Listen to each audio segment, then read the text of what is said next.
ಓಂ ಕಾತ್ಯಾಯನಾಯ ವಿದ್ಮಹೆ ಕನ್ಯಾಕುಮಾರಿ ಧೀಮಹಿ ತನ್ನೋ ಧೃತಿ ಪ್ರಚೋದಯಾತ್. ಹೊಸ ವರ್ಷದ ಶುಭಾಶಯಗಳು. ತತ್ಪುರುಷಾಯ ವಿದ್ಮಹೆ ಮಾ ದೇವಾಯ ಧೀಮಹಿ ತನ್ನೋ ರುದ್ರ ಪ್ರಚೋದಯಾತ್. ತುಲಾರಾಶಿ. ತುಲಾರಾಶಿ ತುಲಾರಾಶಿ ಹೇಳೋದಾದರೆ ನಿಜವಾಗಲೂ ದ್ವಾದಶ ರಾಶಿಗಳಲ್ಲಿ ಎಲ್ಲ ರಾಶಿಗಿಂತ ಇರತಕ್ಕಂಥ ಯೋಗ ತುಲಾರಾಶಿಯವರಿಗಿದೆ. ಏಕೆಂದರೆ ಭಾಗ್ಯಸ್ಥಾನದಲ್ಲಿ ಬೃಹಸ್ಪತಿ ಭಾಗ್ಯಸ್ಥಾನದಲ್ಲಿ ತುಲಾರಾಶಿಗೆ ದೃಷ್ಟಿ, ಒಳ್ಳೆಯ ಯೋಗ. ಇನ್ನು ಉಪಚಯ ಸ್ಥಾನ 6ನೇ ಮನೆಯಲ್ಲಿ 4 ಗ್ರಹಗಳು, 5ನೇ ಮನೆಯಲ್ಲಿ ಉಳಿದ ಗ್ರಹಗಳು. ಈ ರೀತಿ ಇದ್ದಾಗ ಪಂಚಮ ಸ್ಥಾನ ಶುದ್ಧಿ ಇದೆ, 6ನೇ ಮನೆ ಉಪಚಯ ಸ್ಥಾನ ಆಗುತ್ತೆ, ಅದು ಶುದ್ಧಿ ಇದೆ. 6ನೇ ಮನೆ ಶನಿ ಸಾಮಾನ್ಯವಾಗಿ ಪಾಪಗ್ರಹಗಳು 3, 6, 11 ಯೋಗವನ್ನು ಕೊಡ್ತವೆ ಅಂತ ಜ್ಯೋತಿಷದಲ್ಲಿ ಉಲ್ಲೇಖ.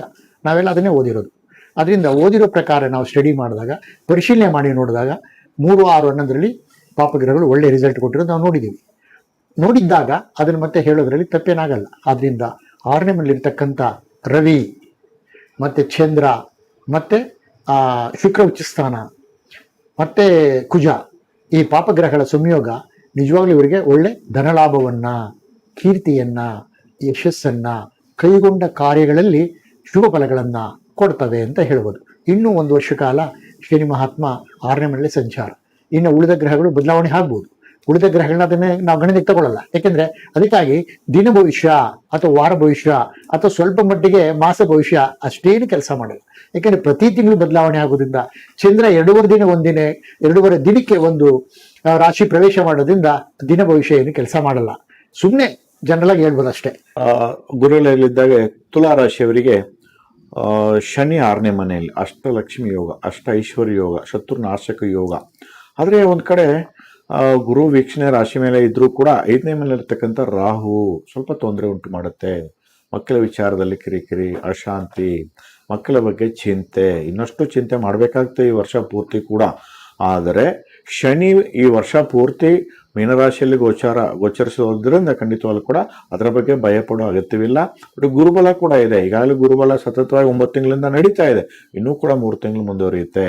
ಆದರೆ ಜೂನ್ ನಂತರ ಸ್ವಲ್ಪ 10ಕ್ಕೆ ಬರೋದ್ರಿಂದ ಅನಾರೋಗ್ಯ ಸಮಸ್ಯೆ. ಯಾಕಂದರೆ 6ನೇ ಮನೆಯವನು ಷಷ್ಠಮಾಧಿಪತಿಯಾದ ಗುರು ದಶಮದಲ್ಲಿ ಉಚ್ಚವಾಗಿ, ಯಾವತ್ತಿಗೂ ಕೆಟ್ಟವನು ಕೆಡಬೇಕೇ ವಿನಃ ಕೆಟ್ಟವನು ಅತ್ಯಂತ ಬಲವಾಗಿ ಕೂರ್ತಾನೆ, ಉಚ್ಚವಾಗಿ ಕೂರ್ತಾನೆ. ಅಂತ ಸಂದರ್ಭದಲ್ಲಿ ಶತ್ರು ನಾಶ ಅಂತ ಹೇಳಿ ಶನಿ 6ರಲ್ಲಿದ್ರೆ, ಆದರೆ ಶತ್ರುಗಳಿಂದ ಮೋಸ ವಂಚನೆ ಕೂಡ ಒಳಗಾಗ್ತಕ್ಕಂಥದ್ದು, ಮಾಡ್ತಕ್ಕಂಥ ಕೆಲಸ ಕಾರ್ಯಗಳಲ್ಲಿ ಅಡಚಣೆಗಳು, ನಷ್ಟ ಸಂಭವಿಸುವಂಥದ್ದು, ಬಹುದೂರದಲ್ಲಿ ಕಾರ್ಯ ಅಂದರೆ ಹೆಂಡತಿ ಒಂದು ಕಡೆ, ಗಂಡ ಒಂದು ಕಡೆ, ಹೆಂಡತಿ ಒಂದು ಕಡೆ, ಈ ಥರ ನೌಕರಿಯಲ್ಲಿರ್ತಕ್ಕಂಥವ್ರು, ಉದ್ಯೋಗದಲ್ಲಿರ್ತಕ್ಕಂಥವ್ರು ಈ ರೀತಿಯಾಗಿ ದೂರ ಆಗುವಂಥದ್ದು, ದ್ವೇಷ ಸಾಧಿಸ್ತಕ್ಕಂಥದ್ದು, ಮಾಡ್ತಕ್ಕಂಥ ಕೆಲಸ ಕಾರ್ಯಗಳಲ್ಲಿ ನಷ್ಟ ಮತ್ತು ಕಿರಿಕಿರಿ ಉಂಟು ಮಾಡ್ತಕ್ಕಂಥದ್ದು.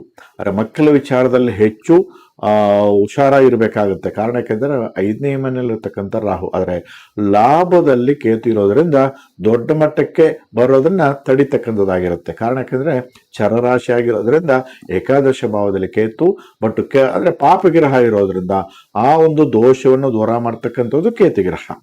ಸೊ ಗುರುಬಲ ಒಂದು ಕಡೆ, ಶನಿ ಬಲ ಒಂದು ಕಡೆ, ಕೇತು ಬಲ ಒಂದು ಕಡೆ ಇರೋದ್ರಿಂದ ತಕ್ಕ ಮಟ್ಟಿಗೆ ಪರಿಹಾರ ಕೂಡ ಕಂಡ್ಕೋಬಹುದು ತುಲಾರಾಶಿ ಹುಟ್ಟಿರ್ತಕ್ಕಂಥವ್ರು. ಯಾಕಂದ್ರೆ ಇವರು ನಿಯತ್ತು ತಪ್ಪಬಾರದು. ಸುಳ್ಳು ಹೇಳಿ ಜೀವನ ಮಾಡಿದ್ರೆ ಅಲ್ಲಿಗೆ ಅಟರ್ ಫ್ಲಾಪ್ ಮಾಡುತ್ತೆ. ಯಾಕಂದ್ರೆ ತುಲಾರಾಶಿಯವರು ಯಾವತ್ತಿಗೂ ಕೂಡ ನಿಯತ್ತು ತಪ್ಪಬಾರದು. ತಕ್ಕಡಿ ರಾಶಿಯವರದು. ಸುಳ್ಳು ಹೇಳಿ ಜೀವನ ಮಾಡಬಾರ್ದು, ಸುಳ್ಳು ಹೇಳಬಾರ್ದು, ಮೋಸ ವಂಚನೆ ಮಾಡಬಾರ್ದು. ಇದೆಲ್ಲ ಕಡೆ ನೋಡ್ಕೋಬೇಕಾಗುತ್ತೆ ತುಲಾರಾಶಿಲಿ ಹುಟ್ಟಿರ್ತಕ್ಕಂಥವ್ರು. ಈ ರಾಶಿಯಲ್ಲಿ ಹುಟ್ಟಿರ್ತಕ್ಕಂಥವ್ರಿಗೆ 5, 6ರ ಸಂಖ್ಯೆ ತುಂಬ ಚೆನ್ನಾಗಿರುತ್ತೆ. 5, 14, 23, 6, 15, 24 ಈ ತಾರೀಕು ಈ ಸಂಖ್ಯೆಗಳು ತುಂಬ ಚೆನ್ನಾಗಿರುತ್ತೆ. ಇಡೀ ವರ್ಷ ಪೂರ್ತಿ ಅದೃಷ್ಟ ತಂದುಕೊಡುತ್ತೆ. ನೀಲಿ, ಬಿಳಿ, ಹಸಿರು ಬಣ್ಣದ ಬಟ್ಟೆಗಳು, ಹಸಿರು ಬಣ್ಣದ ವಸ್ತುಗಳು ನಿಮಗೆ ಅನುಕೂಲ ತಂದುಕೊಡುತ್ತೆ ಇಡೀ ವರ್ಷ ಪೂರ್ತಿ. ಈ ವರ್ಷ ನಿಮಗೆ ಓಂ ಐಂ ಹ್ರೀಂ ಶ್ರೀ ಮಹಾಲಕ್ಷ್ಮೀ ನಮಃ, ಲಕ್ಷ್ಮೀ ನಾರಾಯಣ, ಲಕ್ಷ್ಮೀ ಹೈಗ್ರೀವ, ಲಕ್ಷ್ಮೀ ನರಸಿಂಹಸ್ವಾಮಿ ದೇವಸ್ಥಾನಕ್ಕೆ ಶುಕ್ರವಾರಗಳಲ್ಲಿ ದರ್ಶನ ಮಾಡ್ಕೊಂಬನ್ನಿ. ಇಡೀ ವರ್ಷ ನಮಗೆ ಏನೇ ಸಮಸ್ಯೆಗಳಿದ್ರು ಕೂಡ ದೂರ ಮಾಡ್ತಕ್ಕಂಥದ್ದಾಗಿರುತ್ತೆ. ಶುಭವಾಗಲಿ ತುಲಾರಾಶಿಲಿ ಹುಟ್ಟಿರ್ತಕ್ಕಂಥವರಿಗೆ. ನಮಸ್ಕಾರ. ನಮಸ್ತೆ.